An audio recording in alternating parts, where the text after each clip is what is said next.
But I don't like that. Good morning. Today is Wednesday, February 7th, 2024. It's 8:35 in the morning, and this is the meeting Senate Natural Resources and Energy. Continuing our work on SB 13, an act relating to the regulation of wetlands, river corridor development, and dam safety. And we're dipping back into the world of maps because over and over again in this bill and in our work on Act 250 and pretty much everywhere we turn this session, maps are becoming a bigger piece of figuring out the path forward. So with that, you introduced us to mapping before, probably 3 weeks ago, something like that. But now that we're looking at bill language and trying to figure out sequencing, we thought it would be good for us to become better informed about mapping. And so you've seen the shape of the bill, they know the tasks we're trying to take on. River corridor mapping, floodplain mapping, wetlands, and then an integrated approach over time to regulate, manage, coordinate those, all those domains better. So that lead in. Great. Thank you. Good morning. For the record, Rob Evans, Rivers Program Manager with the Agency of Natural Resources. Given the speed at which this testimony needed to come together, I really don't have much in terms of prepared testimony. I have visuals I'm prepared to share. Mike was quick on the fly to send me early this morning his presentation, which is really helpful. So I might suggest the following, which is just to get back to, making sure your committee members have a base understanding of what the FEMA maps are. I have a few visuals to talk about how those maps get constructed, and we'll pull up a few examples there. And then I guess at that point, it'll be your call if you really want to just focus questions around mapping and the FEMA flood hazard areas and regulations that attach and how that works. We can just continue. Or if you want Mike to come in and give his river corridor presentation after I do the flood hazard area overview, then after both the kind of map presentations, then we can just have the free form Q&A with your committee. So I'm open to whatever, but right now I just have a few things to show you, and then we'll open it up for questions if that works. Okay. So plan B sounded good to me, to go through your stuff, and we'll have a bigger picture, and then get back into more detail. Great. Yeah, and as you'll see after Mike goes through his slide deck is I have our natural resources atlas up where we can pull on both layers, on, off, look at some actual communities in Vermont and talk through stuff and answer questions that way. Maybe it'll facilitate the dialogue. So sure.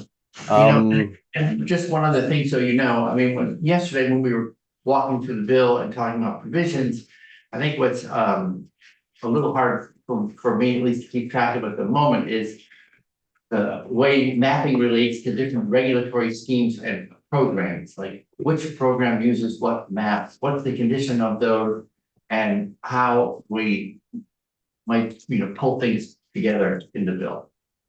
Yeah, so I hope at the end of this we will clarify that for you. So thanks for the opportunity. Let me share my screen here if I can. Let me know when you're seeing a map. Looks good. All right, I'll start the presentation mode here. Just a couple here in terms of slides before I go to another map. So again, FEMA, the Federal Emergency Management Agency, does flood hazard area mapping to map inundation flood hazards. They've been doing that for the better part of 50 years.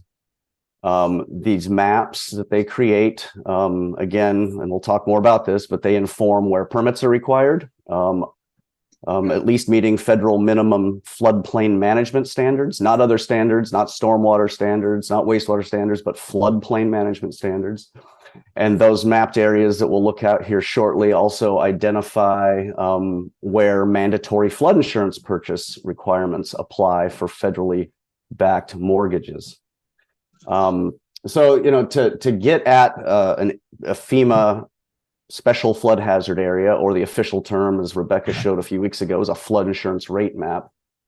The first step is to establish the geometry of the river and floodplain. And so what is used these days is high resolution topography called LIDAR. We have it statewide. And then from that LIDAR, it's converted into what's called a digital elevation model. That's kind of this gray background you see on the image, a digital elevation model, or a digital terrain model that shows the surface of the land and the elevation contours at very high resolution. And then with software, it used to be all field survey back in the day, very laborious. But now with the advent of the LIDAR and computing horsepower, cross sections are sliced of the river. That's what these green lines are, to define what the shape is at various intervals of what the channel and floodplain is. What is that shape that water is going to flow through? And you set these cross sections up and downstream based on changes that you see in the landscape. You set these cross sections when there's a change in slope in the river, or if the valley gets wider and or the channel gets wider. You set a cross section to capture that change. You also set a lot of cross sections up and downstream of bridges and culverts. And sorry, do you have a question? I wasn't sure if I heard somebody asking a question. No, okay. Actually, you're reading my mind. I did have a quick question. So this is the river corridor mapping that the agency does, correct? No, this is the flood hazard area mapping that FEMA does. All right. So Well, Mike will get into the river corridor mapping, since he prepared a good presentation for that. So I'm covering what covers the National Flood Insurance Program, the maps that 90% of towns regulate, and what we also regulate through our rule in Act 250. okay. So let me get myself straightened back out. I thought we were talking FEMA, but then you were talking about LIDAR data, and now you're doing cross sections, and so it sounded like your own data. So you get the FEMA maps are made available. The FEMA data is made available to you for your own manipulation. FEMA uses our LIDAR as base information for their work. I mean, it used to be, a decade plus have statewide LIDAR.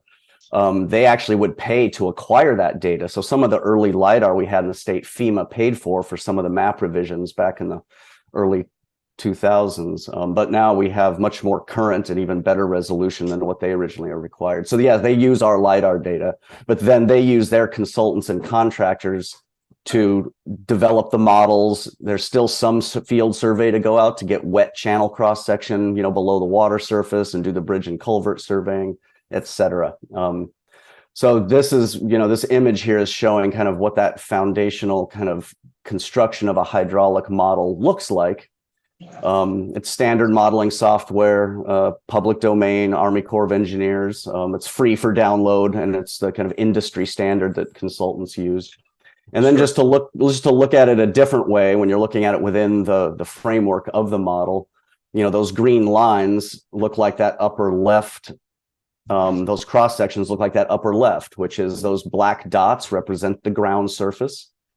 You'll see a river channel there, and the river banks defined by those red dots. And then based on the simulation of this graphic, they did the 100-year flood, or the 1% annual chance flood. That's what FEMA maps. You simulate the flow through that geometry at each cross section. Very complicated mathematics, basically physics. And you can determine at each cross section what the water surface is. And then once you've calculated that at each cross section, you can then export that back to mapping software and map that on the ground. And then the lower right is just another look at that, is the FEMA flood profile, or what goes into a FEMA flood profile. So this is just looking at the river in kind of longitudinal view from up to downstream, going from right to left. And again, you'll see some lines poking up there. Those are bridges. You can see a big flat area of the water surface. That indicates that that bridge is relative to the model of flood, that the size of flood they modeled. That bridge is undersized, and you're seeing backwatering upstream of that bridge. So opportunity for upsizing the bridge there. So this information then gets exported back to create a map. That looks something like this. FEMA's maps aren't what they ultimately publish, and I'll show you in a minute here on our atlas what they publish. This is a little bit This data is available, but not on their official maps. But this shows what is underwater during that simulation. The dark blue is where the water is deepest, and the light blue is where the floodwater is shallowest for the flood of the size they modeled. You can also come up with other images to show velocity, where the water is swiftest, and it'll look similar to this, you know, very fast in the channel and different color on the fringes where it's slow. And so, you know, that's what goes into, you know, by way of FEMA's mapping process, which is underway statewide, and Rebecca can speak to that a little bit more later, but that's what goes into the FEMA map that ultimately results in what we have available, not statewide, because we still have a lot of paper maps, as Rebecca shared a couple of weeks ago. But currently for 6 of our 14 counties plus a few towns, you can go to our natural resource atlas, and this red polygon is that special flood hazard area. If I zoom in a little bit, and again, the 100-year flood, 1% annual chance flood, you'll see this black dashed line. That's one of those modeled cross sections, and next to the numeric identifier there, you'll see a number 682.4. That's in feet above mean sea level. So that's the height of the water in mean sea level. And as you might imagine, as you move up and downstream and look at other cross sections, it's taking a little while to load, you know, the numbers go up as you move upstream at 684, as you move downstream at 678, as you would expect. The water slopes down valley and down gradient.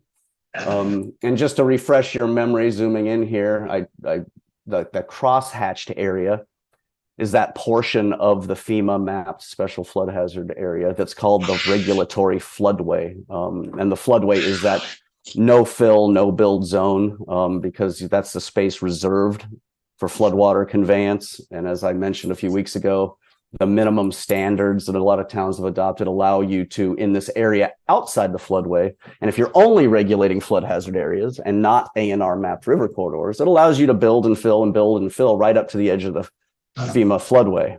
And that has consequences in terms of flood heights and velocities, and causing impacts to adjacent properties and infrastructure. So that's what I have in terms of just kind of a very quick rollout of how FEMA constructs their maps, and the maps that, again, we have to use through those 3 different jurisdictions in the state. So I'll pause there for questions. Great. So the cross sections we've seen, did the FEMA contractor draw those, or you drop them in when you're looking at them and go, I wonder what's going on right here?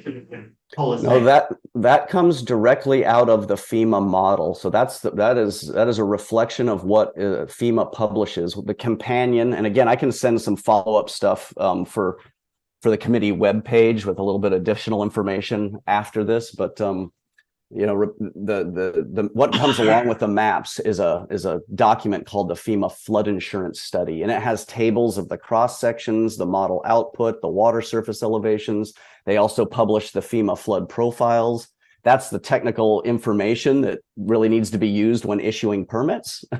That's the information that a lot of towns really need our technical assistance, deciphering when they're issuing permits, because they don't have the training or capacity to do that in a number of towns. But yeah, those cross sections reflect the FEMA model output. That's nothing we've drawn, but again, regulations, and I think an important way to put a finer point on this is if you look at that 682.4, it keeps getting smaller when I try to zoom in. But that elevation, that's the regulatory flood elevation. So if somebody outside of the floodway wanted to build a new home, and this is Waitsfield, and Waitsfield has higher standards. I don't recall what they are, but if it was FEMA minimum standards, the lowest floor of that new home would have to be elevated at least equal to 682.4. That's what the FEMA minimums require.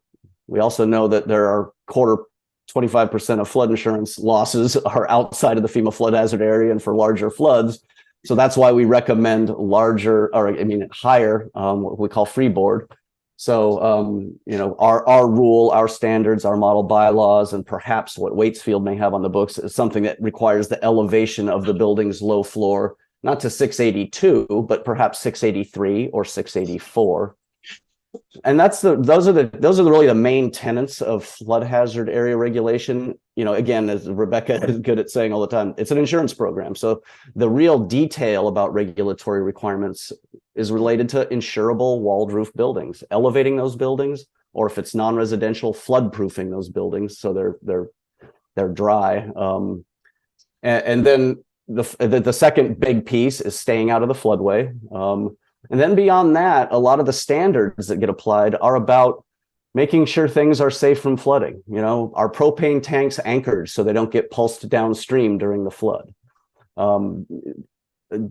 Things like that to ensure that kind of the ancillary development is safe from flooding. But it's really about managing the meat of it, insurable buildings. And again, our standards go beyond that, right? Because we know that the filling and building right up to the floodway boundary causes increases in elevation and velocity. So if you're building outside the floodway, through our regulatory authorities at the state or through our, towns that have adopted our recommended model bylaws, there are some additional standards. And I mentioned this last week because I think the question came up about, well, what about the up and downstream? Well, if somebody wants to fill outside the floodway here, they need to provide compensatory storage to offset the impact of flood storage and conveyance, to make sure that there's still space for that flood without increasing the flood hazards for those adjacent and downstream and immediately upstream. Mr. Evans, what sets the boundary of the regulatory floodway? Is it 100-year flood, or what? How do they decide how far out to push that line? Yes, that's a great question. Try to find a different cross section that might be a little bit more helpful. Give me a second here. Of course, with the map on the fly, everything is slow. Essentially, we'll look at this cross section here downstream. The floodway is fairly wide there, but essentially in the model of the floodway run, it's a secondary kind of step after you compute what that water surface is for the flood hazard area. To determine the floodway boundary, you essentially do a simulation where you start filling the floodway in that fringe area outside the floodway. You basically kind of wall in over time. You simulate just kind of that encroachment, like wholesale build out and filling. And you keep iteratively squeezing that flow. And when you're squeezing that flow, of course, flood elevations go up, right? And as soon as you hit a 1 foot increase anywhere up and downstream of that modeled reach, when you hit that 1 foot increase in flood elevation, that's where you stop. And that's your floodway boundary. That's your floodway boundary. So by design, the floodway is accounting for filling and building and increasing flood elevations up to a foot through the modeled reach. So it's a simulation, and it goes back. There's an old biography of the floodway, like published in the 1970s, and it was a 1950s compromise to say, geez, we don't want to stop development in floodplains, but we need to reserve some space for flooding. We recognize that. And so the floodway was the tool for that. And the floodway, along reaches a river where the river's well connected to its floodplain. The floodway can be an effective tool and even wider than our river corridor. But with our incised rivers where they're disconnected from their floodplains, they can be much narrower. I mean, if I turn the river corridor on quickly here, you can see that the floodway through here is about as wide as the river corridor. It doesn't line because it's completely different methodology, as Mike will lay out for you. But in an instance like this, the floodway is fairly effective. If I just pan upstream a little bit, or the river's a little bit more straightened and disconnected from its floodplain, where waters aren't spilling out onto the floodplain like we want them to slow down and spread out, the floodway can be much narrower than the river corridor. And that's why the river corridor is such an important tool for managing and avoiding a risky development going forward. And is keep working on terminology here, flood hazard area, is it all the red? Yes, it is all the red, and then the floodway is kind of a subset of that, right? It's all regulatory, anything you want to do. And we get people that want to propose to build in the floodway, and that's a high bar because you have to hire a consultant to do very extensive modeling and analysis to show what they might do in the floodway doesn't increase flood elevations. So there is a narrow window sometimes where floodway encroachment can happen, and that's another place where our higher standards come in, because with FEMA it's just If you want to do something in the floodway, show us that you're not going to increase flood elevations any higher. In our high mountainous steep topography, and it's a physics thing, sometimes when you squeeze the flow, it doesn't go higher, it goes faster. So we also consider velocity. So making sure that you're not just increasing flood elevations, but if you're going to do something in the floodway, you need to show us that you're not increasing velocities as well. So it's a high bar to meet. And so largely, again, the floodway is effectively a no-fill, no-bill zone. And the red area that's not hatched, how do you refer to that? Floodplain? The flood fringe, the flood fringe. Yep. Okay, thanks for helping square those things up. Senator McCormick, you can. No, you already answered my question. And then one more thing, and so the use of this data, so the FEMA maps, is that they're used in order to develop eligible plans that allow a town to be eligible for National Flood Insurance Program. That's the right way to Yes. So there's a formal process, and most of our towns have gone through it decades ago, where you enroll in the National Flood Insurance Program. And by way of that application and adopting a resolution, you basically agree to adopt these maps as the basis of your floodplain management regulations. And then you agree to adopt, at the minimum, the National Flood Insurance Program minimum regulatory standards.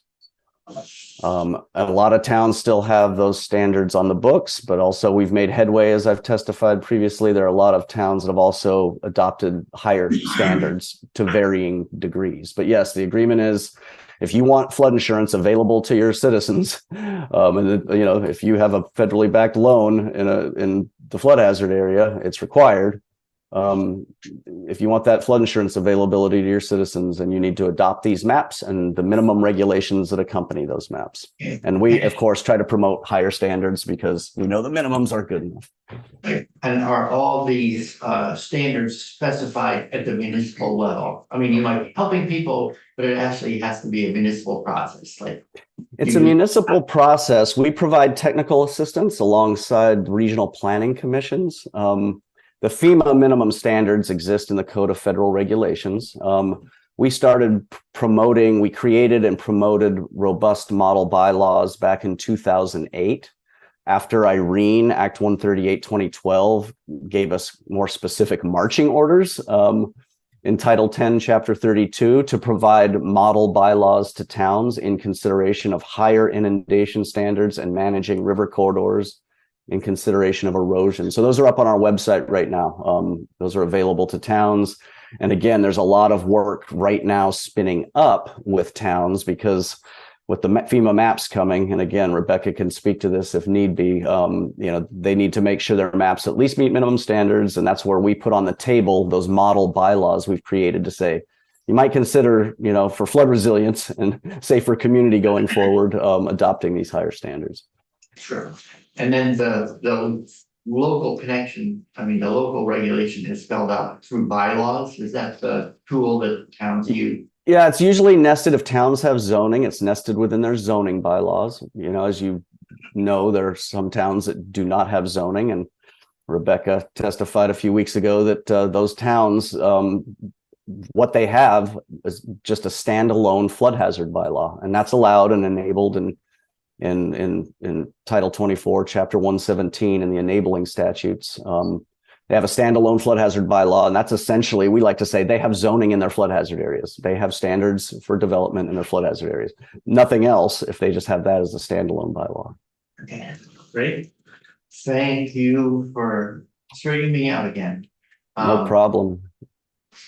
I don't know if you have more stuff you want to walk through? Not at this point. After Mike walks through river corridors, again, there may be some questions about the interplay and the difference in terms of how those areas are regulated. And I can pull this back up. I'll have it minimized so I can reshare my screen later if it's helpful to talk through or look at some communities and context of these two mapped areas. So, sure. We have a question from Senator McCormick. Sure. The different designations, are those designations based on just elevation or are there other characteristics? And if you already said this, I apologize. We get a For, little information. for the FEMA flood hazard area, it's based just on elevation. What you're seeing here, there's two elevations, and I have a black and white aerial on. Let me see if I can go back to the color image. FEMA publishes two elevations, but most of what you see is that 100-year or 1% annual chance flood. That's that red polygon. Yeah. And that's the regulatory elevation that informs regulations or higher elevations if towns have adopted them. You'll see here where I'm kind of spinning my mouse, there's a little gray bulge out there. That's the 500-year flood elevation. And that can be much more extensive, again, depending on, reach of river. So they publish that for informational purposes. And in the FEMA flood profile and the flood insurance study, they have also the 10 and 50-year flood elevations there for informational purposes, but they don't inform the regs.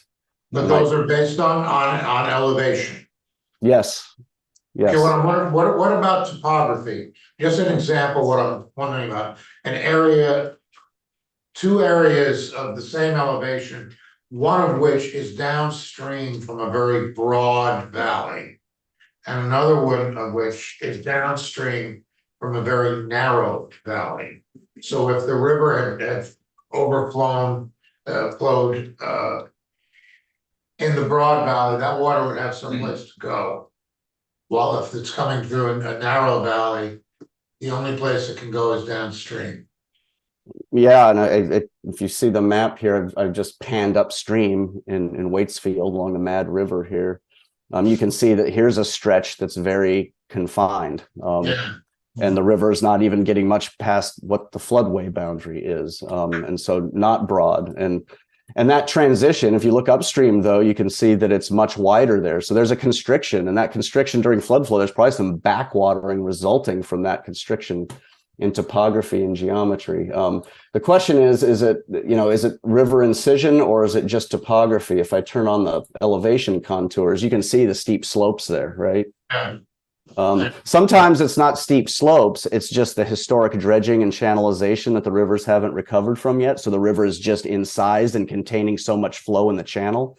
And that situation is where the river corridor is substantially wider, because again, that's showing not just that meander space, but remember that when we're managing for erosion in that meander space, what goes along with allowing that river to get back to that full meander expression is reconnecting to its floodplain and spreading out and slowing down and having a much wider, broader floodplain once again that it may not enjoy right now.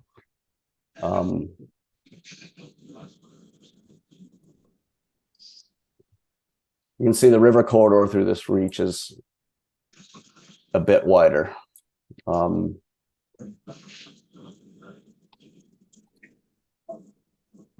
Any other questions on flood hazard areas, or should we give should I pass the mic and screen to Mr. Klein? Thanks. I think just the last thing before we move over is Sure. the A&R proposal that Secretary Moore talked about last week.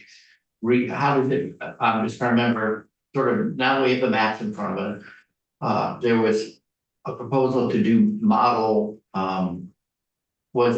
Model floodplain bylaws. It's basically Senator Bray. It's taking what are some subset yet to be determined. I mean, we have some thoughts, but the subset of taking a subset of our higher standards that are in our model bylaws, which are voluntary, and taking those higher standards and making them now minimum requirements through rule. So, instead of the FEMA minimums being the floor in terms of regulatory standards, it's the state coming in and saying, no, the floor is higher, literally and figuratively, when you're talking about elevating new buildings. And so it's, again, higher standards for the new construction, but also those higher standards regarding no adverse impact. So consideration of new development not increasing hazards. And so, again, if this moves forward, the minimum flood hazard area standards through rulemaking and of course outreach and conversation of partners, we will determine do we offer up, and does it make sense to offer up all of the standards in our model bylaws for flood hazard areas? Or is it some subset? Again, that's to be determined through the rulemaking process, which is a public process, as you know. So. Okay, so, and just to make sure I understand what you mean when you say, higher level. But, so we've been hearing about, plus 1 foot. And so is this like, we go to plus 2, plus 3, that kind of thing, literally? Yeah, it's a great question. Our current standards, both in our state rule and through our recommendations to Act 250 and in our model bylaws, they all line up. We want to make sure we're recommending to towns consistent with what the state's doing in terms of higher standards. It's a 2-foot elevation, 2 feet of freeboard. So lowest floor needs to be elevated 2 feet above. It's a question, though, again, if we go to this in light of a changing climate and what we're seeing, does 3 feet make sense? I think there's some evaluation on what that means in terms of additional costs related to new construction or retrofits. But I think when you're already elevating a building, going another foot higher isn't, relatively speaking, a huge additional cost given the safety that you're provided. And the other key thing to remember here is, while there's been some changes and refreshes to how FEMA rates their flood insurance policies, the low floor elevation is a consideration. The more your floor is below flood elevation, the more expensive that flood insurance premium. And that's why with our old building stock with basements, think the Randall Street in Waterbury with basements 8 feet below the flood hazard area, the base flood elevation, your flood insurance premium is through the roof. If it's equal to or higher, it's much more affordable. They're called preferred risk policies. And the higher above you elevate, the more affordable the flood insurance. And I think, we don't have our uptake rate of flood insurance is really low because it's so expensive. So this is building in also more affordable flood insurance into development, which has always been FEMA's goal, right? Which is, hey, if you're elevated to our elevation or higher, you've reduced the risk such that flood insurance is more affordable. Now, again, they've added other factors into their insurance rating calculus that has taken place in the years since I handed over the reins to Ms. Pfeiffer. So she can speak to that better than I can. They look at other data sets now. So it's not just flood elevation. Great, thanks. So we have a question from Senator Watson. Yeah, Sure. thank you. I have a couple of questions. So one of the things that we talked about yesterday was the definition of development as it comes from FEMA. And so I want to make sure that I'm understanding how that definition applies to this map. So we talked about how development might include things like paving or grading or even like putting up a hoop house in an area. So does that mean that even for these towns that with just the minimum, right, that they only have flood hazard regulations as their bylaws, would they need to get a permit for a hoop house? I assume they need it in the floodway and in the flood fringe as well, like all of that red area. Yeah, so a couple of things to talk about, and this gets into deep weeds quickly, but I think it's important that you all appreciate this. So I appreciate the question. So to be clear, the hoop house example, which we will talk about, that's regulated currently under our rule. The Senate Bill 213 proposes right now to just have us regulating everything through our rule. But recall that our rule regulates things that towns can't. State buildings and facilities, including our transportation infrastructure, agriculture, forestry, and public utility commission energy projects. So I'll come back to hoop houses because I want to show you, I have it up here and minimized, how we deal with these kind of different scales of development through our rule. Towns have a similar option, but again, as the definition of development is so broad. And so the question is, what are you doing? How are you changing the landscape to trigger development? If you're putting mulch in your garden, of course that doesn't, you got to apply some reasonable common sense here, right? But if you're constructing something, whether it's a shed or a building, obviously, if you're changing ground elevations, you're placing fill. If you're putting in a new road, not repaving an existing road, that can be considered maintenance, but putting in a new road, that is development. And that triggers the regulations. And so But again, you know, what we did with our general permit was to try to scale levels of development based on risk. And so I'm going to pull up our general permit just quickly so you can see how it's structured. And towns can do this in a similar but different way. The general permit framework, I don't think really works well, you know, at the local level through zoning regulations, but they have a way to say that certain things are permitted if they meet certain criteria.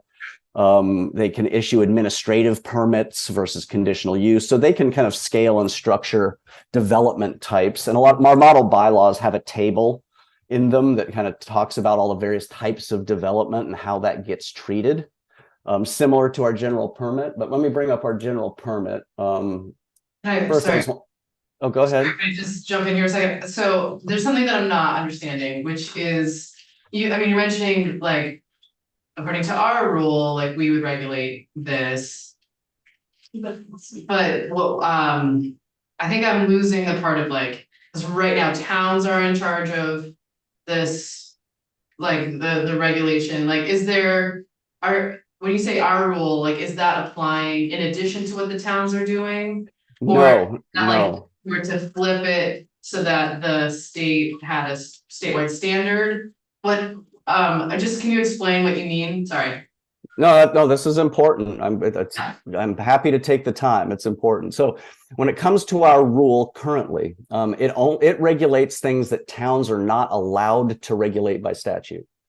The zoning statutes don't allow them to regulate agriculture or build state buildings. So we had to fill a regulatory gap with our own state compliance with the federal flood insurance program after Irene, and due to a big floodway violation in Burlington's Intervale, back in 2007, 40,000 yards of compost in the FEMA floodway, the Winooski. Town was pointing at the Agency of Ag, and the Agency of Ag was pointing at the town, and somebody got on the phone and called FEMA and said, "Are you aware of this?" So FEMA was made aware that there was a subset of activities that we were not regulating as a state, and we weren't letting towns do that. So our rule filled that gap. And when we filled that gap to make us compliant with the NFIP, we asked the General Assembly a decade plus ago, give us the authority to adopt higher standards, please. That's critical for us to lead by example through our own limited rule. And that's what we did. Where there can be overlap, Senator Watson, is with Act 250. And deferring standards. A town may have to issue a permit for its local development. And if it's a larger development that triggers Act 250 through those jurisdictional triggers, the town might apply its standards to FEMA minimums. And then when we come in and make recommendations to the district commission, it will be to those state higher standards. The recommendations, we have a separate kind of parallel procedure signed by our commissioner that informs how we make those recommendations to the Natural Resources Board, and those standards that we align with our rule, if that helps. Thank you. That helps a lot, actually. Thank you so much. Great. And just quickly, if looking at our general permit, again, this is just to give us some permitting efficiency through our rule. The general permit is structured in a way. Yes. I think Ms. Pfeiffer has something to share with us. I was just going to add while Rob was pulling that up. Rebecca Pfeiffer for the record. So Rob spoke about the overlap of Act 250 with local permits. And so in those cases, our office is providing recommendations to the town on how to meet their flood regulations, but at the same time we'll coordinate. We usually, our first ask is, are you also subject to Act 250? Because that changes how this conversation goes. So we may be working in the town realm and saying, for the town, you may have to do this, but once you come to Act 250, our recommendations to the district commission will be this. And so it may change how that process works. One of the things that is awkward is under Act 250, we're making recommendations to the commission, but it's not a rule, it's not a permit or anything like that. So a district commission could find different. Okay. No, that's great clarification, Rebecca. And please, Rebecca, I've worked with Rebecca for 17 years. She can finish my thoughts and sometimes I can finish hers. So yeah, please jump in as appropriate, Rebecca. And just because you're a tiny on the screen, I can't really see you raising your hand. So quickly, I want to be mindful of the time and make sure we give Mike time here. I just want to scroll through again our rule and how it's structured, just kind of getting again at this, like everything triggers development and how do you manage and deal with that? And this is how we deal with it through our rule currently. So, there's things that we have explicitly that is not requiring a permit. So removal of a building, as long as you're not modifying ground elevations or doing any other type of improvement, as long as you're just removing an existing development or structure, that doesn't trigger a permit. Maintenance or repair, and again, this is really kind of important and nuanced, and it's related to FEMA minimums, but you break a pane of glass, you don't need a permit. But if there's damage to the building or if you're remodeling your kitchen, that needs to be looked at, because if you're substantially improving the building or it's been substantially damaged and the repairs are considered substantial improvements, then that triggers bringing the structure into compliance. So that's why it's listed like maintenance doesn't need a permit, but if it's a substantial improvement or if it's substantial damage, that's not included in this exemption. Scrolling down to then we have the next category, which is non-reporting categories. This, Senator Watson, where it gets to your hoop house question, because we regulate ag through our rule. And so you'll see we have non-reporting activities. So we have a number of what we consider very low risk activities that don't need a permit from us. So fencing that will not impede floodwater movement. So it's not as long as it's not a big stockade privacy fence that could block floodwater flow, fencing is allowed. Temporary things related to construction like erosion and sediment control practices. The key thing is temporary. It's there, it'll go away. Farming, every time a farmer needs to plow his field, he doesn't need a permit. So we have farming, forestry, tree planting, landscaping that do not involve the placement of structures or other above ground improvements, or that does not alter ground elevations. So as long as you're adhering to these, you're fine. You don't need to even report to us. If you're not adhering to these, you need a permit, or it could be enforceable if it needs a permit and you didn't get one from us.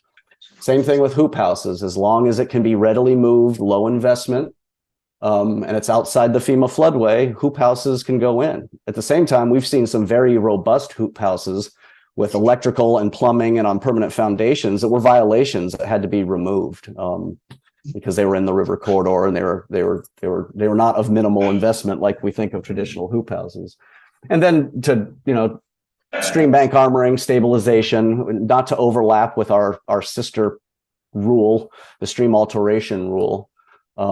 So a nod to the fact that as long as it's not violating FEMA concerns, which is affecting flow, which could impact flood elevations, stream bank armoring and stabilization, which gets permitted through our other rule, it can be non-reporting. And then just kind of quickly, I don't need to go through all of these. And then we have specifics if it's just located in the flood hazard area, specific considerations, because again, we're thinking about floodwater movement and depth and the impacts there. If it's located solely within the river corridor, again, we have a lot of mapped river corridors where there are no FEMA mapped flood hazard areas. We have specific provisions there. Again, you think of these are transportation specific because we issue permits to VTrans. Provisions for temporary equipment access, and then it dials up to a higher level. And I won't go through this and belabor this here, but then we have a registration category, higher level of risk. We need you to submit a little more information, but quick permitting and expeditious permitting. And then it kind of goes on through, then there's a full general permit application. And then for the really complex things, where we're looking at modeling and potential real impacts to flood hazards and adjacent properties, we can trigger an individual permit, which costs more. It takes longer for us to review. And so anyway, that's how we've tried to scale consideration as kind of at risk level. Is it a de minimis thing that we don't need to know about as long as you adhere to the general permit as written, et cetera? So hopefully that helps a little bit. Yes, thank you. Okay, so that's your general permit that is complementary to things regulated by municipal bylaws. It's our general permit that informs our rule that regulates those things towns can't regulate. So it's a companion to our flood hazard area and river corridor rule. It helps us more efficiently administer our rule. So this has no bearing at this point on anything towns regulate. It would if as S213 moved forward and we were doing this for, you know, all of Vermont towns or 90% of the Vermont towns in National Flood Insurance Program, this general permit would then apply. And then hopefully you're getting a sense that based on all the types of development, and this is just the limited stuff, this would get larger if we went beyond just the stuff we regulate. Potentially, that gets back to the huge resource needs if we're administering this level of standards for all land uses in every town statewide. But we're not currently, just to be clear, this is just for those limited things towns can't regulate.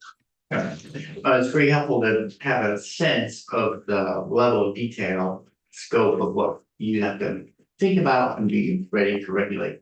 Senator White. Thank you, Chair Bray. What is the percentage of land that you now regulate that towns do not?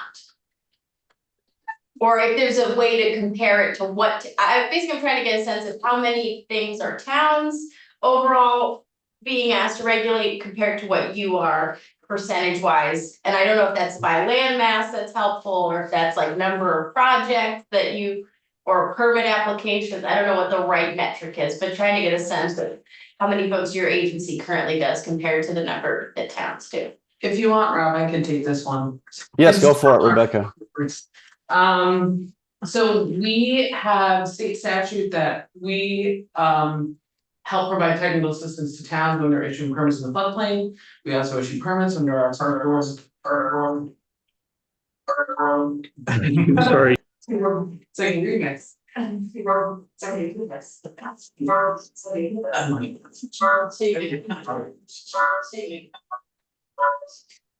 I think Mike needs to turn his microphone and speakers off, or speakers actually. Then you're gonna wanna mute it.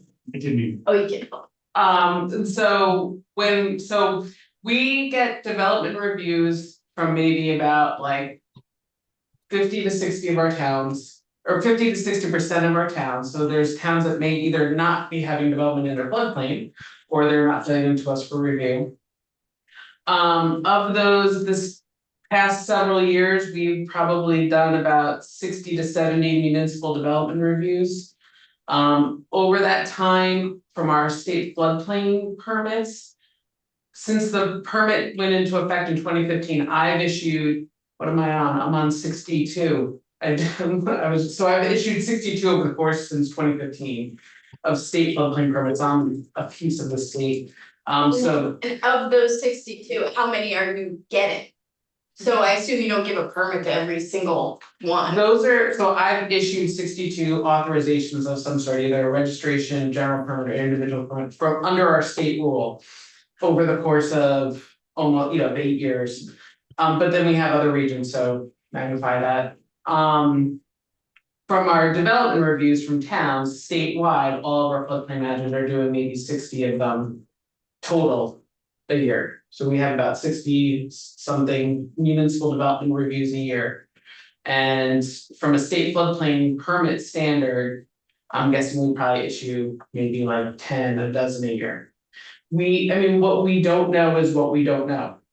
Is how much are we not getting and seeing from towns, how much are we not getting and not seeing under our rule as well. Like VTrans is probably where we've issued most of our state rule permits. And we work with they have permit specialists, we work with them all the time. PUC stuff gets caught again because it's a formal process, it comes to us for a permit. I think the unknown rule, and state facilities, BGS, Fish and Wildlife, Forest Park, and that come to us for permits as well, if it's in floodplain. So And of the 62 that you've issued, how many have you denied? those are ones that I've issued. So- We usually don't get to a place where we deny them. Because we're working with them to figure out how they can either avoid impacts, so we don't issue a permit, so there's always like the metric of how many permits do we not issue. Yes, exactly. How many do you not issue? I can't say because we're looking, but a lot of our state rule permits, are there for necessity. It's safe bridge, it's culvert. So like the past several days, I've reviewed like 5 or 6 different V-Trans bridge projects and culvert projects. So like they have to be there by necessity. So our rule is a little different because it tends to be a subset of things that have to be where they are. I understand what you're saying. Yeah. So there's a low chance that you would be in a position where you would, Denied. Yeah. but you don't have a sense of how many. There have been ones like some of the larger scale power transmission projects where we say. Like you need to avoid impacts and you can't be here. And so a lot of times either the permit's withdrawn. Or they just never get to a point of applying for a permit because we're like, we're not going to give you a permit for this. And do you know what the town side of it is? How many they're getting and how many requests they're getting and how they're denying versus having them withdrawn versus? No, my sense is that like, it depends on the towns. Some cities and municipalities have way more capacity and do most of the floodplain permitting solely on their own. We come in at the last step. In other places, applicants start with us thinking that they're getting a state permit and we say, no, it's a municipal permit. We walk through the whole process. So, in a lot of cases with those municipal permits, again, we're trying to avoid impacts. Say, why don't we think about a different way to develop this, avoid being in a floodplain? In many towns, they don't have river corridor standards.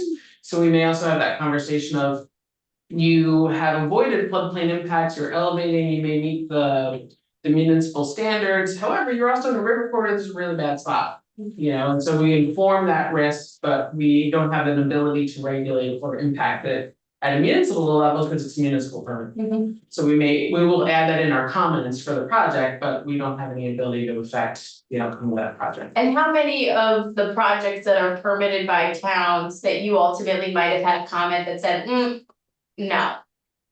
And they still issue it. Does that happen frequently? Does that happen? It happens. There's kind of varying degrees of it. There's we really think this shouldn't happen this way. However, it meets regulations. Okay. And then there's also you should not be doing this. They do it anyway. And that's usually when we, I think we spoke to it in previous testimony. We get money from FEMA to act as liaison between towns and FEMA from a National Flood Insurance Program compliance standpoint. So if towns are issuing permits that either go against their flood hazard standards or are a violation of the National Flood Insurance Program minimum standards, then we usually say, this is a violation of your agreement with FEMA, and then we have a delicate negotiation and dance about how to try to seek compliance. And if it's beyond that ability, then it also becomes is it a potential violation where we do community compliance visits, things like that. Do you keep track of all of this? I think the reason I'm asking these questions is because I understand that the agency is not in favor of having the state take ownership of this style of permitting. However, it seems like even from this brief conversation that there's disparities in what towns are doing compared to what the state may require or ask in its own process for those places that you do have jurisdiction to regulate under, and that makes me concerned. Yeah. Because for me, when I think about my district, I want things to be equally distributed. And it also sounds like the technical assistance angle, you are able to offer, but then if you don't think that someone is following the guidance, you have no tool in your toolbox besides going to FEMA to actually address the problem, if I'm understanding correctly. To some extent, I mean, that was part of why the agency promoted the idea of a higher statewide minimum floodplain standard. That would be maybe probably our starting place would be something that mirrors our current rule, our current procedure for Act 250 to say everything then is at this higher level, makes our job of giving technical advice easier. Yes. But it also then raises that bar. So we have more tools. In terms of compliance piece of it, we can go to FEMA, but we are also paid to do some level of that enforcement. So we may do community audits, used to be called community assistance visits, but they're essentially an audit. Say, let's pull all your permits for the past 5 years and we're gonna go through 10 or 15% of them to see if you've done what you're supposed to do. In some cases, we know of a violation and it's corrective action. So those are not fun. We've had one with some communities that have gone on for 5, 6, 7 years. And everyone involved, it's a lot of time and effort. And so that's why I'm trying to avoid some, I think part of the concern, not to speak completely for the agency, but I think part of my concern in managing this program is, as we talk about development, means any human change to the land. Yeah. And so now all of a sudden you're talking about like putting in garden boxes in your front yard, you're in a floodplain, you're in a floodway, we're permitting that. You know, like maybe you're not putting it in for mulch, but you're building raised beds and bringing fill in. That's something that would be regulated under the National Flood Insurance Program. You're paving your driveway, that's something that's regulated in the National Flood Insurance Program. You're recontouring your land, like doing some little yard work, but you're recontouring the land. You're filling in that low spot in the corner where the water always pools when it rains. That's development, that would be something we would regulate. So I think the concern is the breadth of activities.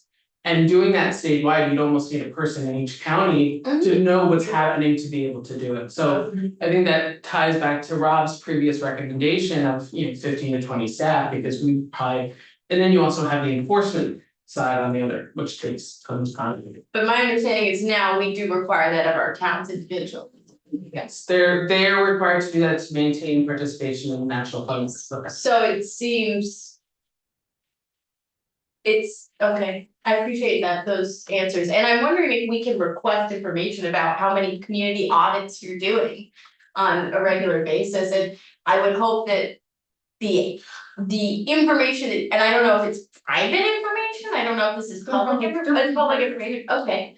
But it feels that it would be, to me, concerning if I found out the towns that were not in compliance also tended to be the towns that maybe I've heard were deeply affected by flooding in ways that could have been avoidable. That would be an unfortunate correlation to discover, but I'd like to understand that.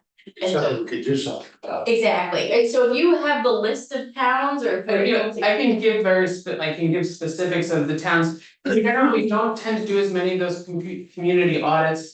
Because we're doing the technical assistance on the front end, and so the hope is that we're helping them to have compliant development. It's not common when a town would issue a permit that completely goes against what we recommend, because we're making sure they're staying. In keeping with minimum NFIP requirements, their own standards to stay in good standing, they don't lose flood insurance and all that. So, I mean, offhand, we usually do 2 to 3 community visits a year. The majority of them, to be honest, are not as many of those hard audits. They tend to be more. By the way, you're in the National Flood Insurance, National Flood Insurance Program, and your community is supposed to regulate development in your floodplain. Like, hi, I'm your person that you're supposed to talk to. So a lot of it is informational and teaching. We do have a handful that become those compliance audits when we suspect or know of an issue in an area. So It would be great to get further information. Senator Watson and Senator McCormick. thank you. First of all, you're amazing. Thank you. I want to distinguish between what this would mean for the river corridors versus flood hazard areas. So Could be our segue. yeah, maybe maybe I should just stop right there. So because the FEMA regulations are for the flood hazard areas and they have a definition of development, etc. For like, I'm just imagining here, not suggesting this, but like, if what we're suggesting in this bill only applied to river corridors, how would that be different for you? If it only applies to river corridors, right now, the way we handle that definite, like that all-encompassing definition of development in our state rule and in Act 250 is that it's that tiering of what level of review something receives. So if it's something like, I'm putting in raised beds and I'm gonna bring all this fill in to do whatever, then we're gonna be looking at it under the flood hazard standards. But we may not be looking at it under river corridors depending on what's going on. If it is in the river corridor or is it not? If it's some, like the river corridor standards tend to deal, development does trigger the question, are you in a river corridor? The level of review that is provided tends to be more closely linked with building of structures. It will result in like changes to the grade of the land, like you're not gonna bring fill into a river corridor. I think, Mike, in your presentation, you have some language around the river corridor standards in our current rule and procedure. It can speak to that as well. But a lot of how we deal with it is that tiering, but it still is a significant amount of area that in some ways, the flood hazard areas are already being regulated. They're being regulated at the town level. Or they under Act 250 our state rule. River corridor is only about, what was it, 10% or so of our towns are being recorder standards. So that would be a new area that is newly regulated. That may not be currently regulated except under Act 250. Or those handful of towns that do regulate it at the local level. So that was some of our concern as the agency, is like the time to introduce the fact that this will now be regulated by the state. And making sure people know, because with our state rule, some of the difficulty of it has been, because that regulates river corridors and floodplains. Is that change in understanding, so for farmers. If you're building a farm structure, a barn, and it's in a river corridor. We have farm production areas as part of our review, we have standards, Mike will speak to them a bit about like infill, shadowing, things like that. But that's a new thing, farmers tend to know where their floodplains are, because that's where it floods, and where they deal with it. But the river corridor is a little bit of a new concept, and that has been something that we've run into. And violations of river corridors are more complex, because it's either stays or doesn't. It's not the same as like floodplains where you can say, oh, we're gonna elevate the building higher, like let's spend money to raise the building up. We'll put a garage on the first floor designed to flood, the living space is higher. In the river corridor, if it's, it's kind of like, does it meet our infill or shadowing standards? Does it lead to more channel management? If the answer is yes, then it maybe that can't stay there. And that becomes much more complex, because now we're talking about removing structures or buildings as a resolution for compliance, which is a different ballgame than say, okay, we're gonna come in and elevate this. People get a little more intensely involved when you talk about removing structure. Yes, What's shadowing? that might be a great Right, idea to Mr. Klein. Well, it's ever coming, we will. Require. No, I'll do it later. Right, so that sounds like our segue to Mr. Klein.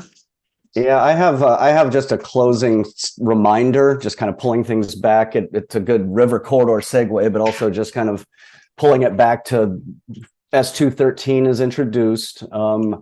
I just wanted to pull back up some slides from a couple of weeks ago just to remind you. So, looking at this river corridor map here, clip from the atlas, we have the larger rivers, the 5,600 miles of river corridor. Those are those mapped river corridors as defined in S213. And so it's not all the river corridors. There's an additional 8,600 miles of stream that are the very small headwater streams, less than 2 square miles. S213 does not propose to regulate those at this time, but I just want to make sure you appreciate that through our rule regulating things that towns can't regulate, we regulate all 14,000 miles.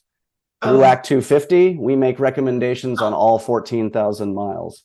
If I go to this next slide, in similar fashion, if you look at a town like Corinth, they're regulating the river corridor for all of their town. Those little blue lines are those really small, teeny streams, less than a quarter or half square mile.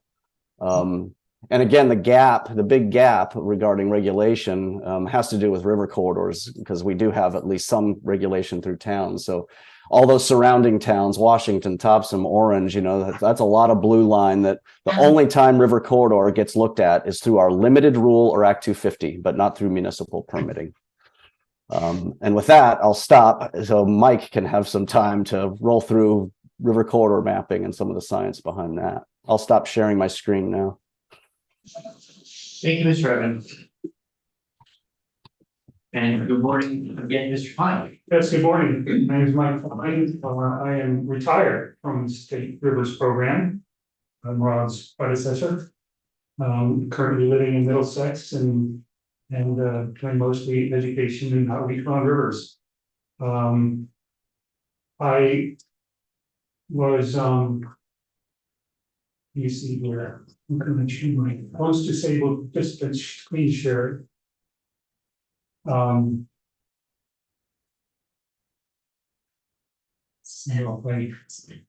can't get to share my screen, I think, until something happens. Anyways, while I'm waiting for that, I'll just remind that we back in the late 1990s, when the state experienced a whole series of big floods.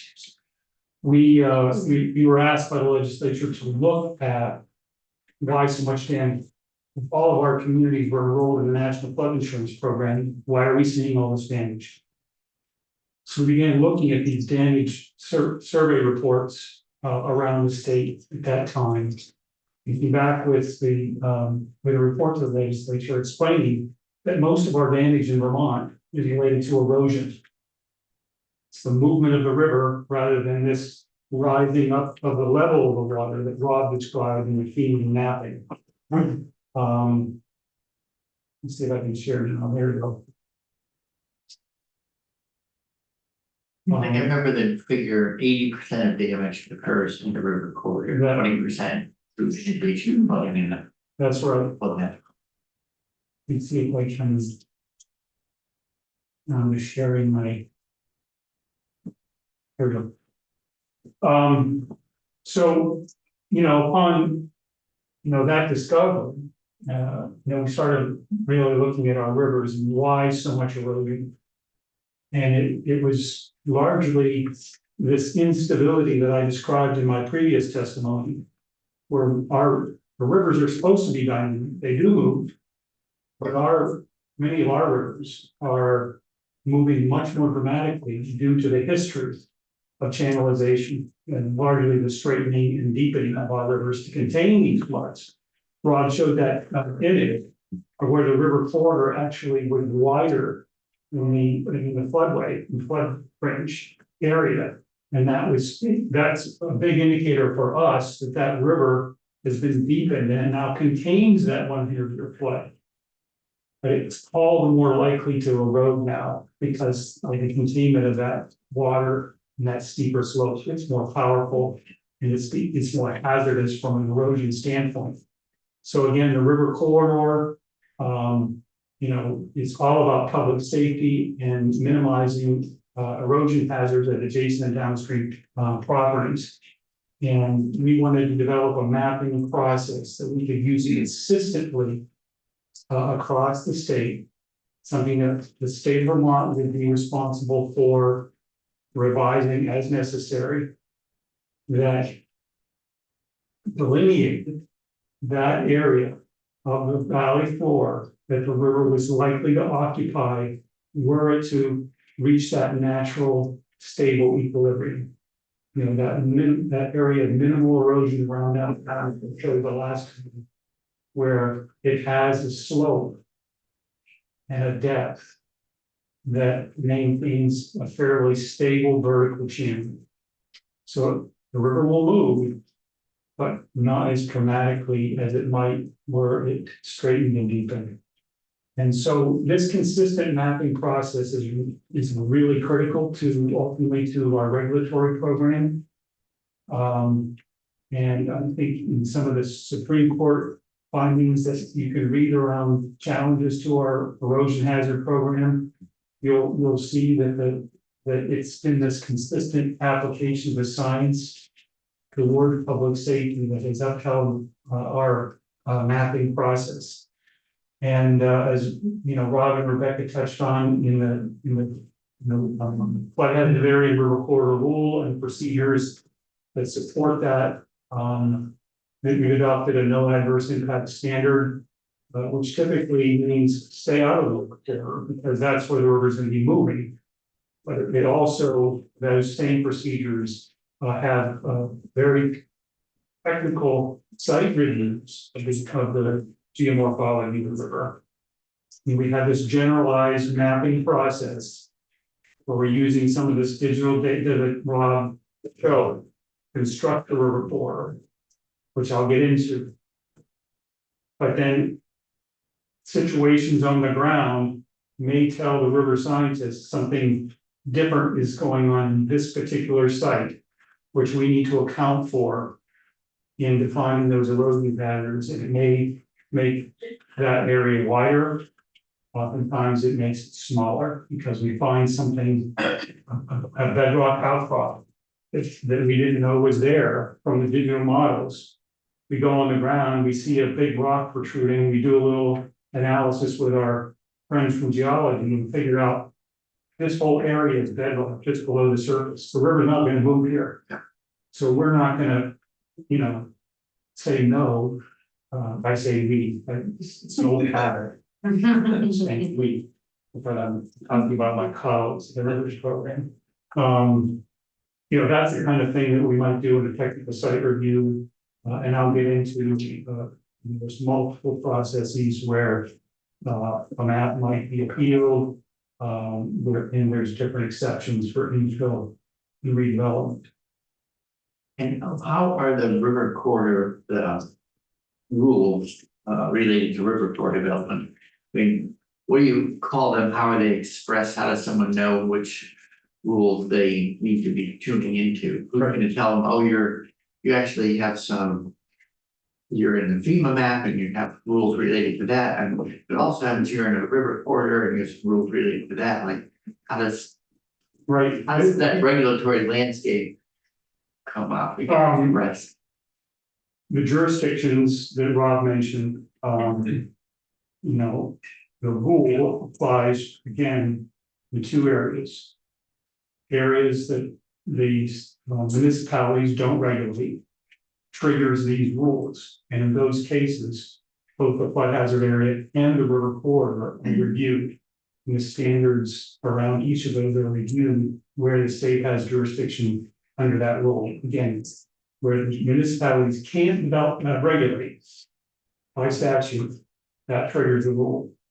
And then when the rules trigger, these maps and the state review of that development occurs for both flood hazards and river corridors. It also applies in Act 250. And I think it was in the last year or the last biennium where it was made very clear in criterion 1D that it is the flood hazard area as defined by FEMA and the river corridor is delineated by the state. So those are the two areas of jurisdiction. You know, the maps are published on the ANR Atlas, on the Flood Ready website. They are formally adopted river corridor maps. And as Rob just showed, the a delineated map of the corridor, and I'll go through how those are created here in a moment. And then there's the smaller streams, less than 2 square mile range, and it's just a simple setback. Generally, those smaller streams are in narrow, steeper valleys, very small valley floors, and you know, mostly for administrative expediency, there's just a blanket 50-foot setback on those small streams. Now, under review, in particular development, let's say under the rule of Act 250, you might go out to a small stream and find out that it is really hazardous. It has got a much wider erosion hazard area than 50 feet. And that site review might establish that is needing a different setback than just the 50 feet. Like out of the gate, it's just a 50-foot setback for the unmapped corridors. Watson, thank you. Realizing that I have made an assumption, and I think you just talked about this, but I would want to make sure I'm understanding. The assumption I had been making was that so in a lot of places, the river corridor, let's say, is wider than the flood hazard area. So if we were to be regulating river corridors, the places where those two maps overlap would have to meet both levels of regulation? Currently, you know, as it stands, you would have to meet both regulations if it's triggered in the zones. Okay. And and so there's a different set of standards which I'll get into at the end of this, but again, the river corridor is that minimum space needed for the most stable dimensions, pattern, and slope of the channel.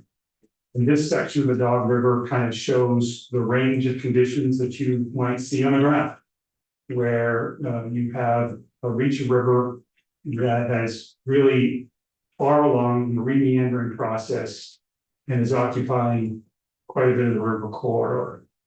Versus a section downstream, which is still completely straightened stretch of river. And, you know, that river corridor then anticipates the type of channel movement and slope adjustments that would occur over time. So putting a structure, say a house, in that blue area, in this area right here, would be deemed hazardous from an erosion standpoint. And we've seen river reaches of river go from a fairly straightened condition to a completely meandering condition in one major flood. And to the disbelief, people who have maybe been there for a long time, thinking the river hasn't changed. What's the red line represent? The red line is what I'm gonna get into next, in the break. You know, so we developed the river corridor to accommodate that slope and pattern and the channel evolution process. And this construct down here shows the basic template of how we devise river corridor. We indicate on the map where the river crosses over from one meander bend to the next meander bend. We call that the crossover. And each of those crossovers are identified on the river channel. Then we draw what we call the center line through those crossover points. That's the red line that you saw on the map. And then that river center is then the point at which we create the setback from that center line to define what would be the meander belt of the river. This map shows a section of the Tweed River. It's a very old map showing the Tweed River plastered against the toe of the valley. There was a rail line, a rail spur that went up the Tweed River Valley from the White River Valley back at the turn of the last century. And the 1927 flood took out that rail. And now the Tweed River has been re-meandering ever since.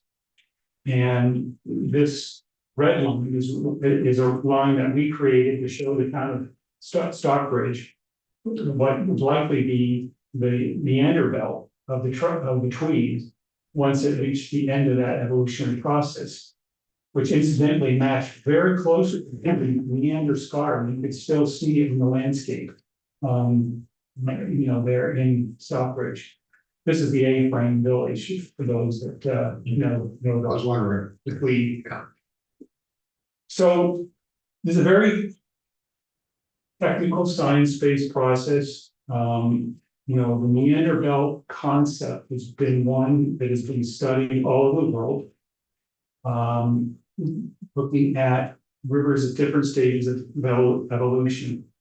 And a guy by the name of Williams published a paper back in the 80s that he looked at rivers, again, alluvial rivers all over the world, and said there's a basic formula in which you can, if you know the width of the river, that bankful width of the river, you can calculate the meander belt width. And that ratio basically showed that the meander belt of a river is about 5 to 6 channel widths. So we went along for a few years with that number. We decided, no, we better check Vermont rivers to see how that lines up. So it took us a year or so to find 66 river channels in wider valleys that seem to have a pretty natural meander. Now, they're not easy to find in Vermont. And we did the analysis and found out that we came pretty darn close to that worldwide figure. About 6 to 7 channel widths is the meander belt of those stable rivers in Vermont. So we felt pretty good about using some of the standards that have been published around the world. But you gotta know the channel width. You know, we haven't been out with a very detailed survey. We've been estimating the natural channel width. Remember, many of our rivers either start deep and narrower than they would be naturally, or there have been over widened by dredging. So what is the natural channel width? Well, we went to gauges all over the state and found those gauges that were measuring flow in relatively undisturbed water jets. And we developed relationships between drainage area and what would be the natural channel width of the river. Very good regression, 0.9 R² value on that relationship, which is pretty tight. Now, we might go out in the field and find something different and use that field number instead. But that gave us a lot of confidence that we could calculate the channel width, and then from the channel width, calculate the meander belt width for these very straight rivers where there's very little clue as to what it would have been. And so, you know, we characterize the sensitivity. Different streams have a different sensitivity and therefore a different meander belt width. Straight mountain stream that have a little bit of floodplain would require 6 to 8 channel widths. It would be a much narrower. We looked at those around the state too and found that it's generally a 4 channel width calculation for our less sensitive streams. Get down into our lower valleys that have these very fine grained beds. They're much more sensitive to erosion. And that's where we use the 6 to 8 channel widths for the meander belt. So depending on that sensitivity, the type of valley setting that it's in, we'll use a different multiplier off that meander center line. So in this example, then we identify those crossovers. We draw that meander center line. And then we do a setback off that center line based on the sensitivity of the river. Now, This sensitivity, sorry, is susceptibility to meander. that's right, that's right. How easily is that channel eroded naturally? And those are more sensitive to movement. So when you see a lot of meandering along in a sort of a marshy area, Yeah. or it's so flat and soft and all the rest, that it's easy for water to cut its own new way through there. Especially if the vegetation's removed. Some of those really flat wetland systems are actually quite stable because of the organic cohesiveness of the river banks. The clay that exists in Machine Plain Valley creates little less sensitivity. So we take these factors into consideration when we're setting the particular setback off of the center line. Now, many of our rivers are up against state highways and railroads. And so what do? What the process that we've adopted and it's laid out in our procedures, state's procedures, is we identify those center lines on a very straight piece of river. We'll take, 5 to 7 channel widths and we'll put another center line, basically keep with the river. Then we do that setback, and now our river corridor is extended across the highway and up onto the mountain. We know the river is not going there. Might take out the railroad, but we're gonna put the railroad back.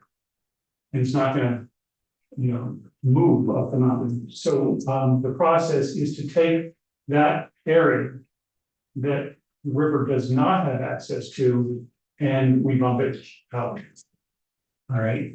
Now, in the very first slide, I showed that the purpose is to avoid hazards and public safety issues, not only for the adjacent landowner, but for those downstream. And this bumping process is what's critical to ultimately lowering risks and hazards to downstream people. If by giving this particular idealized drawing of a river, this space to evolve, we're going to keep pushing it away from the road. And deposition in this river is going to eventually come out away from that highway over time. And so by providing that space, we're reducing the energy of the river here, which then affects and improves the situation downstream. If we were to have kept it in this configuration, and said, oh, this is the river corridor between the railroad and this line. Now we've tightened that up. We've kept the river steeper. And that sediment and power are gonna go downstream and affect the next slopes downstream. So that's why we do the bumping process. Now, that doesn't mean there aren't any hazards again to the railroad. And if you have a house that's tucked in on the other side of the railroad, that doesn't mean there's not an erosion hazard to you. But it's an important policy question, is saying we're giving the river the minimum space it needs. The corollary is FEMA's decision to go with a 100-year floodplain as its regulatory floodplain. You could have gone with a 500-year floodplain. You could have said that water is going to cover the entire valley floor. Went with a decision to say, here's the regulatory area that we're going to manage flood risk. The river corridor is similar. If you look at other states that have looked at erosion hazards, you just put your science hat on. You don't care about, policy and other public values. You're going to say the entire valley floor is erosional. You're going to say not only is the entire valley floor erosional, but you're going to have landslides. So half of the mountainside is erosional. And pretty soon you have no area for other human activities. So the river corridor is designed to give, from a policy standpoint, give them the minimal space the river needs to get to the equilibrium slope, but not so much that it covers every single erosion possibility that might exist in a valley floor. The model that we're working on, the abstract, is what the river would do entirely on its own. That's right. Okay. How much deviation is there from that without human intervention? Well, what I'm thinking is that I canoed the Rapids River years ago, which is designated wilderness, so it is what it would be without human intervention. And it was amazing to me how it meandered. Oh, it's incredible. It's like you have to paddle about 10 miles to go. I've done that stretch. Yeah, So I've done that stretch. Almost got lost in the meanders and wetlands. I was smart enough not to take a shortcut. Yeah, Because I would have got. my partner wanted that shortcut. No, you get stuff. Anyway, your point is well taken, and at the end of this, I'm going to show that there are a number of different types of additional analysis that we can pack onto this basic model to recognize those rivers that create very large meander belts naturally, and where it would be incumbent on the state to identify those as a part of the river corridor where it has moved. So it's a very important point. The mapping process, this idealized sort of mechanized process, is used, but it doesn't trump the actual meander belt. All right. And so the process, and the river scientists can look at this idealized map and say, wait a minute, here's all these meander spars and partially abandoned channels over here. Does the river access those during flood? And if so, the river corridor needs to be bumped out. And so you start with the idealized, then you look at reality and say the real meander, the actual meander belt as expressed by the river today is actually this. Wider. And so you have to take both into consideration. Now, the other component of the river corridor is the additional 50 feet on the outside of the meander belt. This 50 feet, we call it the riparian, it's been called the riparian buffer. It was added after Irene, the meander belt by statute. Many of us at college have think about it as an important riparian area for all sorts of natural values, and it is. But from an erosion hazard standpoint, it's critical. And the reason why is that if we just went with the meander belt, we just went with these two black lines and said that's your regulatory meander belt river corridor. You would have development right up to the edge of that black line. Now the river is moving closer to your house or your commercial building and you're saying, wait a minute, so I've got to riprap this, I gotta stop this lateral movement of the river. And you're gonna do it far away from that black line to protect your property. Now suddenly, it's not the meander belt you're providing for the river, it's something less. And so that 50-foot additional area. Allows for the fact that you're gonna say yes to development on the outside of the river corridor. And when the river meets that black line, when it re-meanders and gets out to that black line, it's reasonable then. That assist the landowner and with a permit. Try to stop that lateral movement. Who may be harboring that bank to protect their house. And. That still then maintains. That meander belt. And ideally provides the opportunity for the natural riparian vegetation. In many cases where there aren't houses involved. The river's re-meandered out to that meander belt. And you've got good natural tree vegetation, woody vegetation on those banks. The lower energy of the river can be moderated by just the vegetation itself. And so vegetation, woody vegetation can stabilize a river that's in equilibrium much more effectively than rock can with a river that's out of equilibrium. No, it seems to me you still got the energy of the current, Yes. and you're directing it downstream. I don't know, are you referring to the vegetation or? Yeah. And I don't want to give the impression that vegetation will stop the movement of the river. And I don't also want to give the impression that the river knows where our lines are. All right. Chances are we captured what would be the likely meander area of a river. Yeah. But that, and I'll get into this, we have a map revision process. There's major floods and the river says, care about your line and I'm gonna go over here. You have to do a map revision. And again, it's the best science-based method to keep people safe from areas that are very likely to see river movement. It's not predicting where erosion occurs. So. All right, so again, we have the map river corridors for streams over 2 square miles. We have a 50-foot setback on the smaller streams.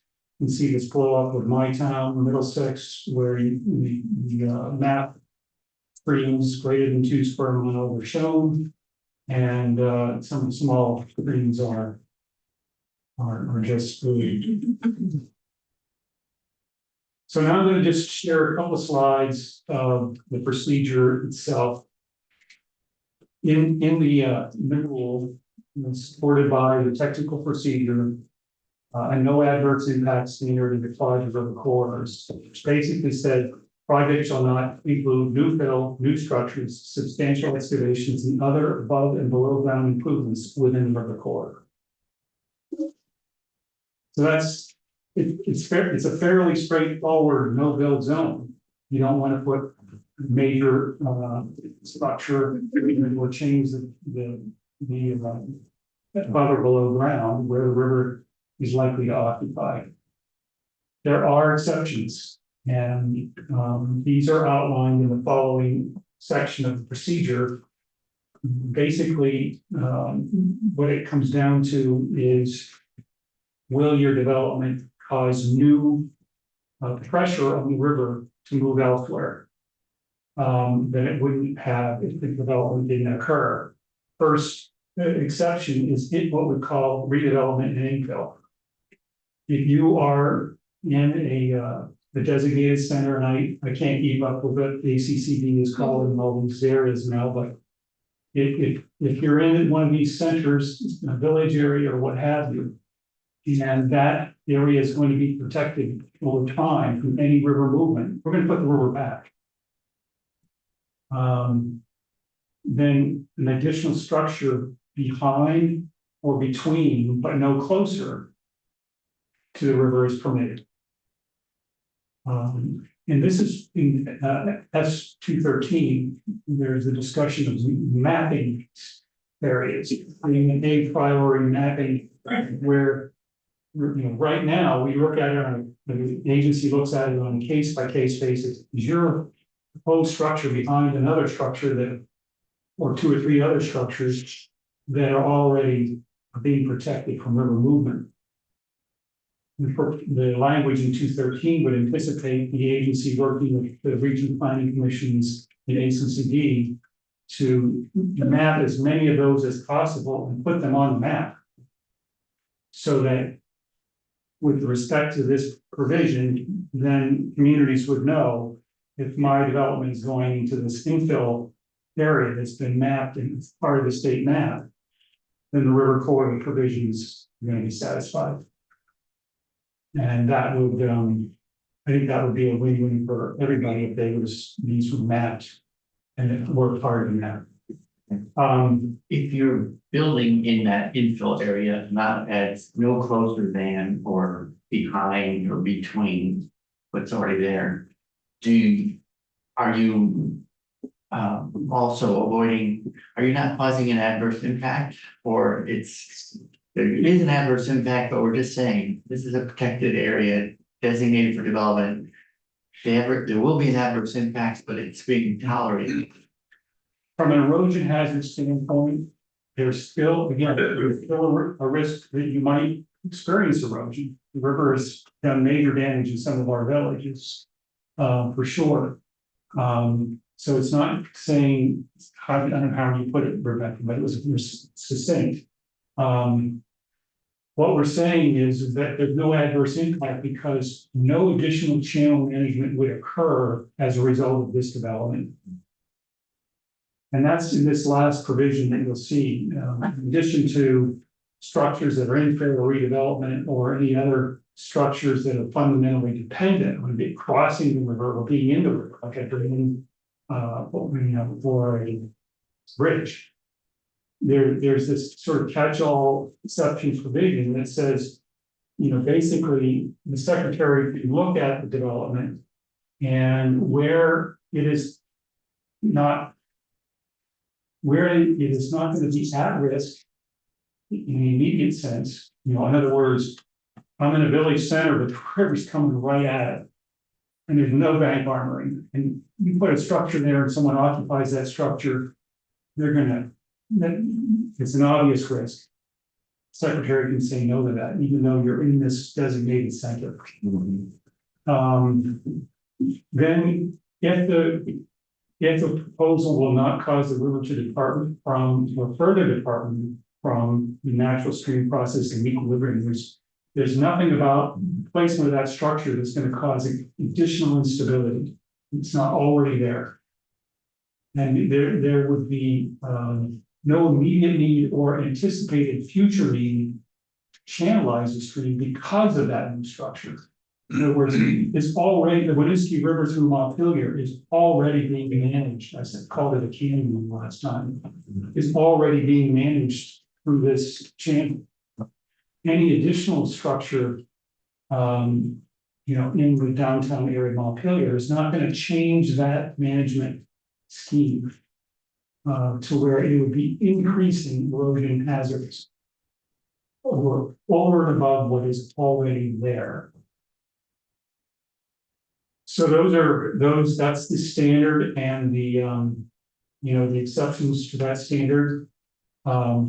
Mike, Yes. okay, because there's conversation around ag, under our rule, we also acknowledge farm production areas in a similar way as like a neighborhood development area or another designated center. So there's obviously like a farmyard, where there's existing barns and kind of concentrated development, and we would treat that as another infill area similar to like a downtown.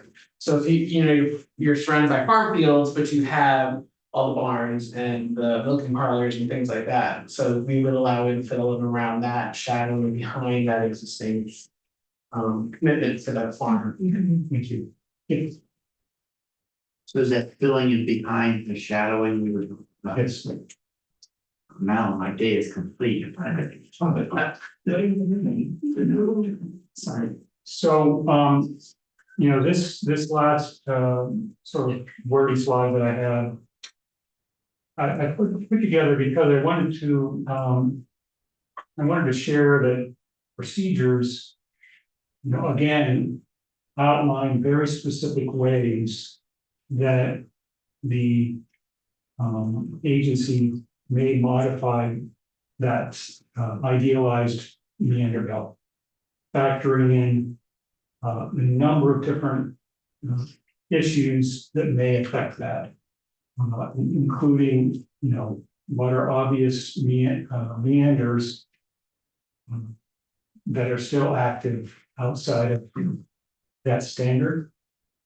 These natural depressions, you know, areas where the river is up against a very steep embankment that is obviously failing, mass failure, a landslide. But the erosion hazard area might be extended.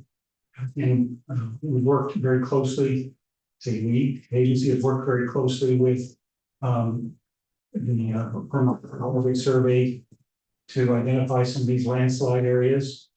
And you know, where they have been documented, that could be part of an erosion hazard area. So they're very Route 4 amended, Route 4 amended. Route 107 is I mean, after I reading, there was a lot of discussion, do we move Route 4? where, And where? And the damage that would have occurred trying to move that state highway would have been extensive and extremely expensive. So now we, you know, all was put back, very heavily armored with these vertical rock, as I described the last time.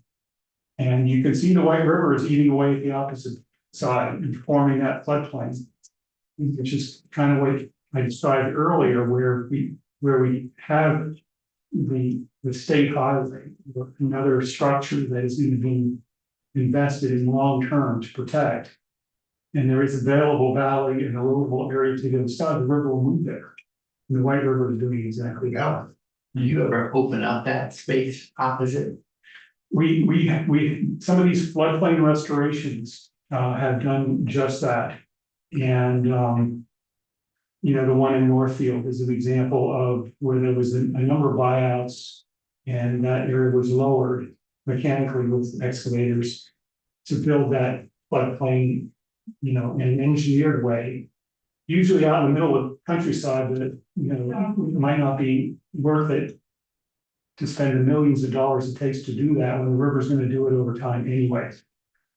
But in a more urban setting, it might very well be worth it. You're going and build that floodplain. You know, so that you can take the energy out of that river and that more developed zone. Ken, one other quick question, we've been talking about procedure, but I don't want to forget to ask this. There's statute, there's rule, there's guidance, there's procedure, where does this fit in the legal Right. chain of being, and how does it get deployed? And I'll let Rebecca fill in the gaps here, or Rob, but again. When after Irene, when the rivers bill was passed, you know, it included, it gave the state the authority to include river corridors in its standards that are triggered for those developments that municipalities don't have jurisdiction over. So river corridors have been a part of the state rule. The state rule points to these technical procedures for how river corridors are drawn and administered and regulated specifically. River corridor regulation has been a part of Act 250 since 2002. When the Woodford Packard case in Bennington for 2 months. And the state denied that permit based on it being the retirement community being placed in the corridor of the Loring branch. That case went to the Supreme Court, and the Supreme Court, you know, basically said it's the state, it's the secretary's responsibility to delineate what is a hazard area. What's it for? For what area? Well, I don't know the exact wording, but a flood hazard area, so. And so it had always been just the FEMA flood hazard area. But Vermont statute made it clear that the secretary can define what is a flood hazard area. In that particular case, secretary defined this erosion area, this meander belt area of the Roaring Branch to be hot hazardous. Supreme Court upheld that, and so that meant from then on in 2002, the state considered erosion hazards using, this process. So this process has been around for over 20 years. That happened today, people would say, oh my God, Act 250 is hostile to old people. Well, those words were spoken back in 2002, believe me. But, eventually the town, which opposed us in courts, came around to thank us for saying no to that development, because the Roaring Branch reclaimed parts of that area. I think we're actually in the process of doing a restoration project there. And doing a buyout of that site and lowering the floodplain, doing restoration of the floodplain. So that's the Act 250 precedent, the rule. And then this technical procedure that supports the implementation of the rule. So they mirror each other. It's like the rule, we say you must. The procedure, we say to the district commissions, we think that they should do. And the procedure, our Act 250 recommendations are within the procedure. So like but they mirror each other. They speak the same language, the rule and our procedure. Few words are different, but it's essentially the same exact standard. So when we make recommendations to Act 250, that mirrors the same thing when we do under our rule. And then if we have towns that have adopted river corridor standards, they may run the gamut of different things. They're not as tightly tied to our procedure or our rule. They have different standards. And how many towns have, so is it the 10% figure, that's 10% of towns have adopted river corridor rules themselves. And do the state rules serve as a model for them? The river corridor provisions are in the model bylaw that Rob mentioned. It's kind of a menu. The town can say, well, we want to just do flood hazard areas in our enhanced bylaw. They might pick that. Might just take river corridors, and they might do both. We have some towns that adopted river corridor standards, like some of our very first towns, the town of Lincoln, the town of Stowe. They have like a much earlier version of our language. And it's evolved over the years. So like Stowe, Lincoln, those are like 2005, 2006, 2008. So that's why towns that now adopt river corridors tend to very closely mirror what our procedures and our rules say. But we have different kind of generations, different versions over the years as we've better understood and understands the complexity of regulating these areas. We've changed and evolved some of that language. So we have some towns that have much earlier versions. And then we have towns now that may have more, something that mirrors our rule, our procedure, from the lessons that we've learned. And some towns have hesitated to update river corridor standards, because they're kind of like, it's on the books, we have it, we're gonna keep it as it is, and then other towns. Have to do it. Not so much that, I think it's more. In one particular town, I know the planner who was there at the time when they adopted river corridor standards, they said. I don't know, like it was a very big debate. It was a hard thing and the town still did it. Yeah. Because it was very new. They were one of our first towns in this particular community and like, I don't know if town is ready to expand that to more rivers or to change those standards. We have them. We want to make sure that we keep them. We have had towns that have adopted river corridors and have rescinded them. So we have had not many, there's 2 that I know of, but that has happened as well. So I think there's a little bit of that if we open it up. Well, Go ahead. thank you, Mr. Chair. I appreciate that point, and it actually brings up an additional reason why I would want the state to take it over is because towns don't necessarily have the political capital and ability to make those kinds of reasonably controversial decisions that a state regulatory body can. And it saddens me to hear that we've had towns who have rescinded or staff that don't even feel that they can articulate a policy position that's in line with science because they just can't get it through on a local level. So I appreciate that perspective, but it makes me feel even stronger that we need to have this on a state level, because I know those exact concerns. Is when you have a local government that it's your actual neighbor who you might be talking to. Having a state regulatory system takes it out of this hyper contentious, you don't want me to build here because you don't like me.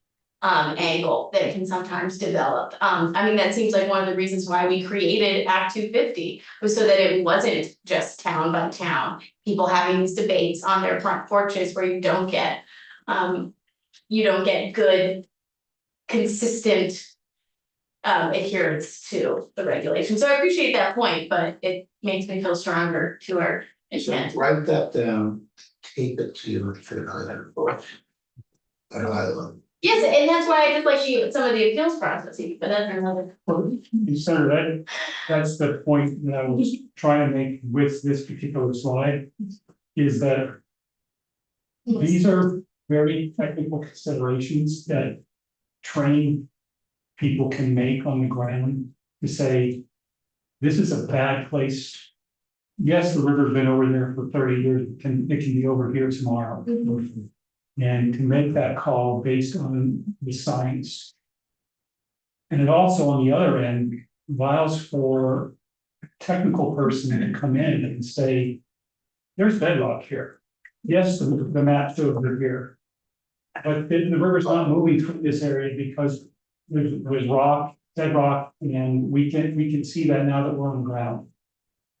And so I think my advocacy for an expanded state program on river corridors is based on the fact and experience that municipalities are not likely to have people that can make these kinds of judgment calls on the ground and support them with the science that can stand up in the regulatory process. And The so, leverage is hard in those, so it's not just the technical expertise, I think we're also hearing people do not have the political capital to be able to make these decisions, so that just leads to that cycle that we're experiencing where things just keep getting redone in the same places. Right, can I do two things, pose a question, a cliffhanger like we got JR. And then we'll take a 10-minute break, because we've been going 2 hours straight, and I know people need to move a little. But it's such. We need to meander. Yeah. We have to be in. And the question it would be, so I see all these very technical considerations in developing the map. And then, but we've also talked about the importance of municipal engagement and conversation. So when we come back, when we pick up like, okay, so this is really scientific based, well, what is an appropriate municipal role in that? That's the who shot JR. Over reporters. Yeah, so let's reconvene at 20 of, and for our guests this morning. Sorry, we're running long, but it's such a rich conversation. I just wanted to stay with it if we can. So. Just to be clear, procedure, I think they are. Well, let's take 10 minutes now. I'm like, I don't know, so nobody else will let. My mom, I don't know. Basically, you got your charger back. I did get my turn back. Oh my god, she's. I'm sorry. Yeah.